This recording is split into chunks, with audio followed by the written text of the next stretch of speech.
Build up எல்லாம் நல்லாதான் இருக்கு. அப்படி என்கிட்ட என்னதான் சொல்ல போற பாலா? நான் சொல்லல, காட்டுறேன். புனிதாக்கா பண்ணத நீயே பாரு.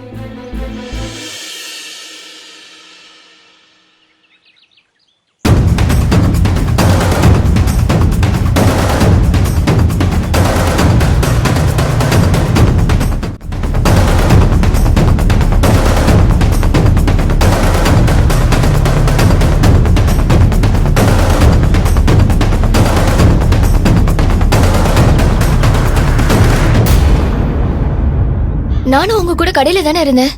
கபிலன் வந்தது எனக்கு தெரியாதே. சரி, இப்ப அதுவா முக்கியம்?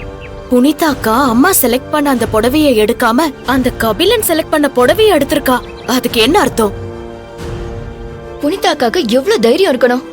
நாம போற கடைக்கு அந்த கபிலனை வர வச்சு அவனை வச்சு புடவைய செலக்ட் பண்ண வச்சிருக்காங்க. பாவம் பாலா, எங்க அண்ணன் என்ன மாதிரி எங்க அண்ணனும் ஏமாந்து போயிடுவானோன்னு பயமா இருக்கு. பயப்படாத, நம்ம கிட்டதான் இப்போ ஒரு ஆதாரம் இருக்குல்ல. இது ஒண்ணு போதும். ஏற்கனவே கபிலன்னாலே அம்மாவுக்கு சுத்தமா ஆகாது. உண்மைதான். அதுவும் அவன் சொன்ன புடவையதான் புனிதாக்கா எடுத்திருக்காங்கன்னு அத்தைக்கு மட்டும் தெரிஞ்சது, இந்த வீட்ல ஒரு பூகம்பமே வெடிக்கும். அதுதான் யாழ்னி இப்ப நமக்கு வேணும். வல்லவராய மாமா புனிதா புனிதான்னு வாய் நிறைய எவ்வளவு ஆசையா கூப்பிடுறாரு தெரியுமா?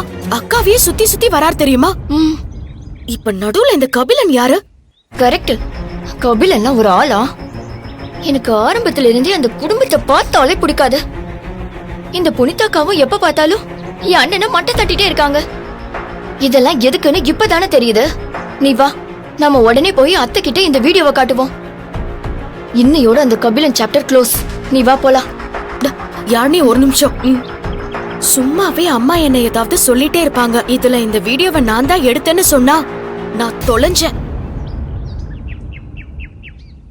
இப்ப என்ன பண்றது பாலா? இந்த வீடியோவை நான் உன் மொபைலுக்கு ஃபார்வர்ட் பண்றேன். நீ எடுத்த மாதிரி அம்மா கிட்ட இதை போட்டு காமி.